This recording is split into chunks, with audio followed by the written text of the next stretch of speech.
Hey guys, welcome back to another Dune Awakening video. This probably marks the end of the PVE, much of the content.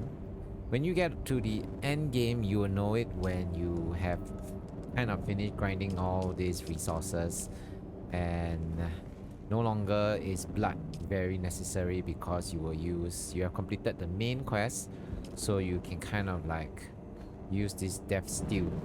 So generally this video will talk about how to kind of like navigate in this PvE content. So I guess once you start with uh, the basin south, you manage that first crossing across.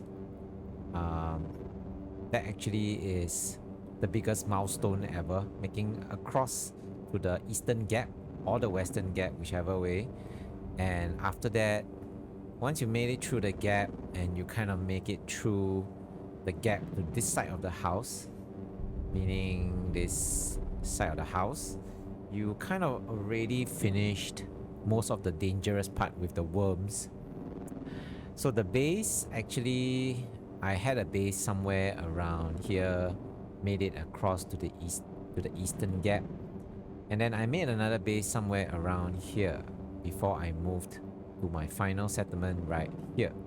So this place, you can't really leave the eastern western gap, mainly because there is a major shortage of iron at the north side of the map.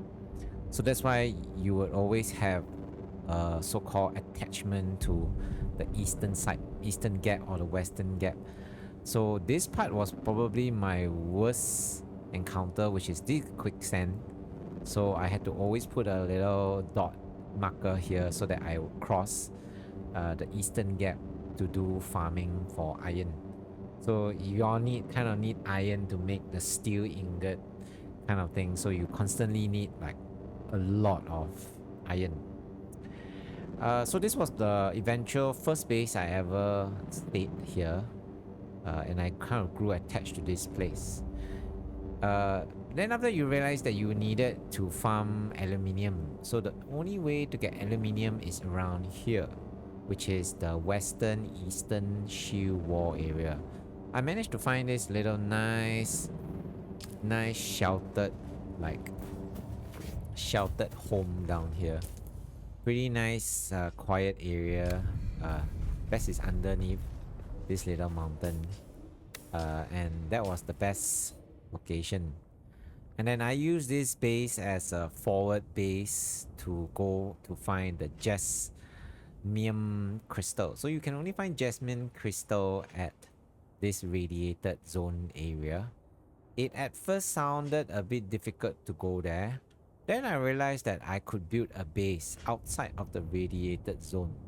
So yes, you could build a base here at just outside the radiated zone. And what you would do is you would kind of move here with your first radiated suit. I remember my first radiated suit, the MK4, was the first time I ever ran out into these neighboring locations to farm jasmine ore.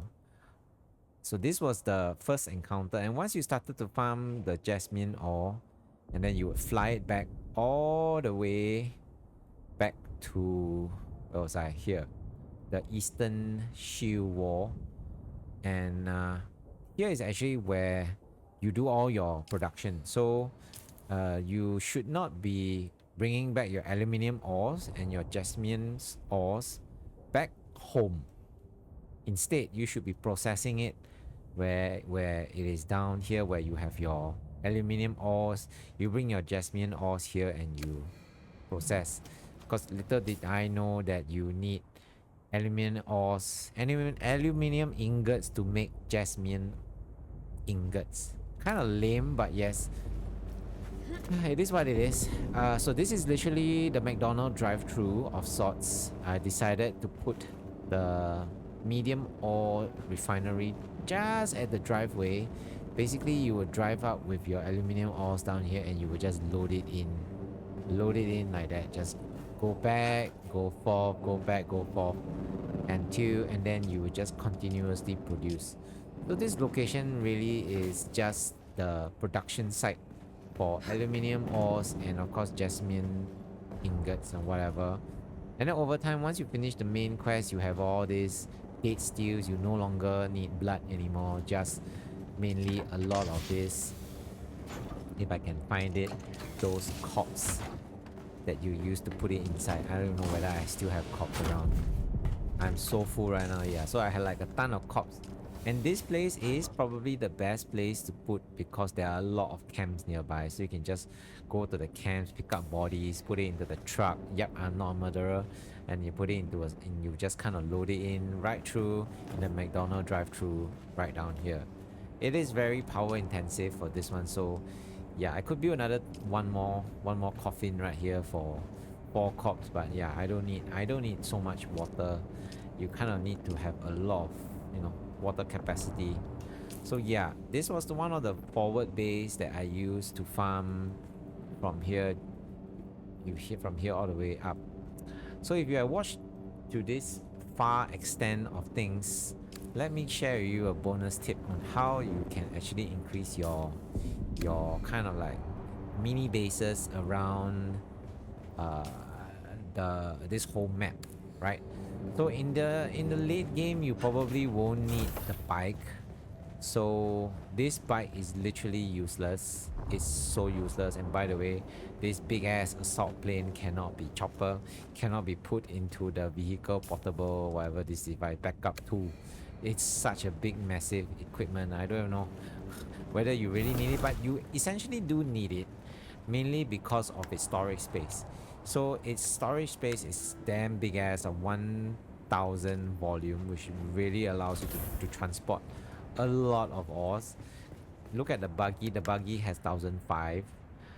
So in the buggy with storage 3, I didn't even make storage 4, but with storage 3 you could store up to 1005, and you can kind of like, the plane can really help you to shuttle back and forth to your this little base here near in the radiated zone.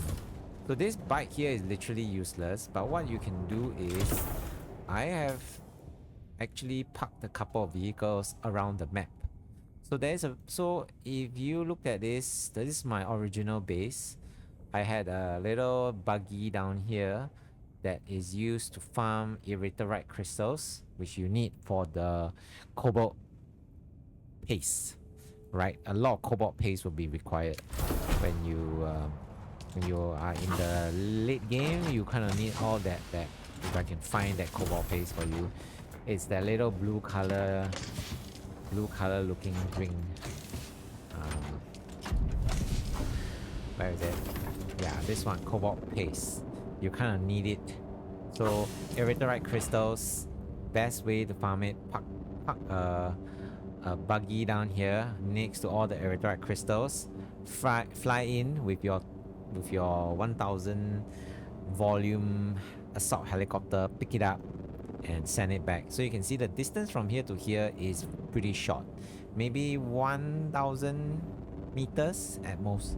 Very, very short. And then what you probably need next is flour sand. So flour sand, this place is the best place, safest place to get flour sand. And what I did was I parked a vehicle right here that acts as a storage to kind of like help me when I will drive it out. And then I will also use this opportunity to farm iron ores down here as well.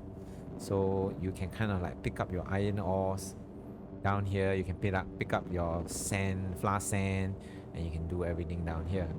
The next buggy I had here was mainly used to get the most of jasmine crystals out there. So you will drive here, drive here. For those that are very accessible, those are very accessible on the surface level. Those that are in deeper ones, after a while I didn't bother to go down so deep, mainly because after you explore these few areas with the vehicle, you can actually fly in here. This is probably one of the most dense place to find jasmine crystals, and of course along the way here and there. The rest of the other racks here are pretty small. Nothing much that you are missing out. So if you're worried about PvP, don't worry about it. Just go there, do a quick one. It's a very short wreckage out there. So yeah, in general, in the late game, blood is no longer a problem when you have all these little so-called death steals out there. You don't need that much blood anymore. Water is no longer a big problem with this. Of course, I've got to talk about this vehicle here. This vehicle here is meant to farm aluminium ores, so I would drive the vehicle up and kind of like farm on all these aluminium ores. And it's a very nice, how would I say, circular cycle. You just drive up, then you drive down, then you drive up, and you drive down again. It's just one whole circle. Everything aluminium, about 2,500 aluminium ores at one time. More than enough to just keep farming everything. So yeah, so that is my experience of Dune Awakening, the PvE bit of things. Most of the things have been kind of explored, and yeah, I do hope that they not hide some of this PvP content, some of these final tier materials in the PvP content. Feeling a bit cheated, but yeah, it is what it is. Anyway, thanks for watching. Remember to subscribe, and I'll see you in the next one. Bye!